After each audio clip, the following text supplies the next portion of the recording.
Hey everyone, Matt from Workshop Tinkers here. So today I was online having a conversation with a bunch of people, and a topic came up and I decided I want to make a quick video to discuss it. Topic is brands and when you should use a cheap one. So when we were having a discussion today, as normal as everything, internet, it came out as an argument. And a couple of people were saying, I will never ever buy cheap. I will never use Harbor Freight, Princess Auto, whatever. The cheap brands, you can go get a drill for $1 or a hammer for drill for $10, a hammer for $2, some screwdrivers for $1.50 for a set, something like that. My argument was, there's times and places for everything. Now, as you can see in front of you, I have a large number of tools. A lot of them are name brand. Makita, DeWalt, Craftsman, Stanley, Lufkin, Craftsman, Makita, or Milwaukee, Makita is there. And I have a number of other ones. Most of them are name brands, well known, established. Of course, a lot of them older or better, and some of them are older and better. But at the same time, you'll see me in videos. Let's see if you can see that. If you can't read that, it says Pittsburgh Tools, or Pittsburgh, distributed by Harbor Freight. Now, if I have all these name brand tools, including, hand tools, I have Craftsman screwdrivers, I got, Stanley saws, old Craftsman hammers. I don't have any new Craftsman well, really, because that's a whole nother issue, but I got a whole bunch of tools, a lot of them name brand. Why am I wasting my money on Harbor Freight? Well, I was going to show you, I have bought some Harbor Freight power tools in the past. There's a time and a place. When I bought a power tool, I bought a couple of drills. They're $10 a piece if you get them on sale properly. And I was restoring my boat, which I'll do a video in the future of, current progress and what all I've done on it. But I had to wire whisk a ton of paint off of an aluminum hull. Now, I didn't want to waste one of my good drills, or my wired drill most likely, on a project that I didn't need to, because it was probably going to burn it out. The brushes in there are only good for what, a couple hundred hours, maybe 500,000 for the real nice ones, but you're going to have to spend money on replacing them in a set of new Craftsman old style drill brushes, the good ones, which is the drill I have. You're going to run 20 bucks or so. Or on the other hand, 20 bucks gets you two drills that lasted me about a month apiece. That's all I wanted out of them. There's an example of when Harbor Freight is good. Now, on the other hand, you'll see in my videos, I have lots and lots and lots of Harbor Freight hammers, screwdrivers, and other such nonsense. Why? Because I will never again buy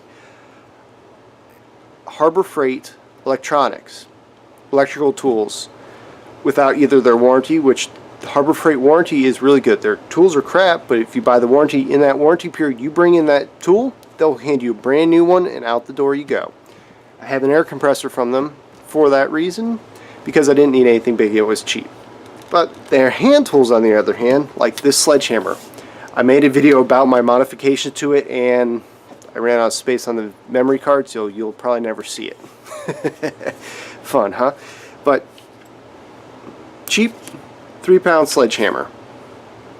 Now, this is new. I only got it about a week and a half ago and modified it, and I've used it a bit since then, so it's a little beat up already. But what was wrong with it? Well, I got it. Neither side was square. They both had flaws in it. All that kind of stuff. Okay, there's some issues with it. This one actually can still see some of the flaws I haven't finished fixing up there. If you can see right there, it's not flat. Hitting something really hard doesn't really matter. But this side, I've rounded off. I can use it for dishing, I can use it for blacksmithing. I won't use it to drive a stake into the ground. This is now a finished product, and it's actually a pretty good tool. I mean, you got, I think this is oak handle. I will sand it off and put my own finish on it, but most new tools you have to do that anyways. Perfectly good hammer. I paid $5. I go to some name brand store, I'll pay $20 for the same hammer. I just won't have to put as much work into the edges. All these other hammers, new face, one I need to work on, but it will work perfectly well, and I don't know where my other big hammer from them is. All opposed to this blacksmith made good raising hammer, practically the same handle. This one's handmade, or it's made by someone, I don't know who. I paid a lot of money for this hammer though, but this will work just as well. That's my main argument. You get what you pay for, but if you can modify it to work for your needs, why not? Another example, I bought a set of these Pittsburgh adjustable wrenches.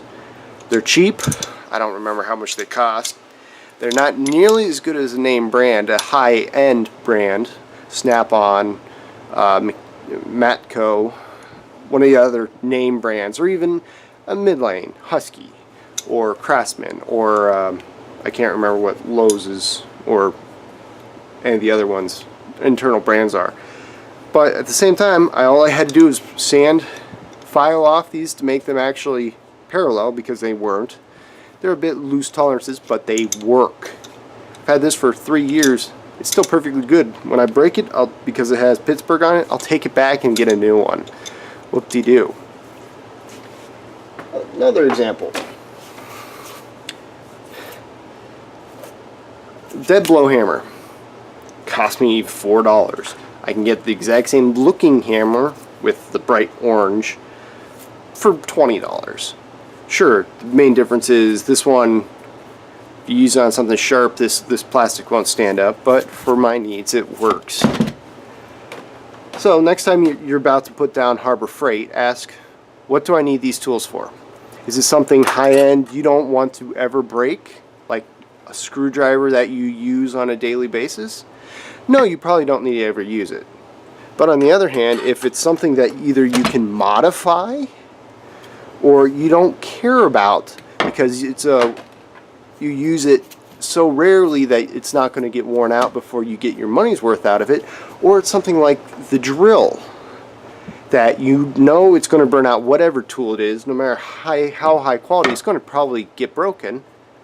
Why not use something cheap, easily replaceable, and one you don't care about, you're not attached to, you haven't spent $100 on? Thanks everyone, I'll see you next time.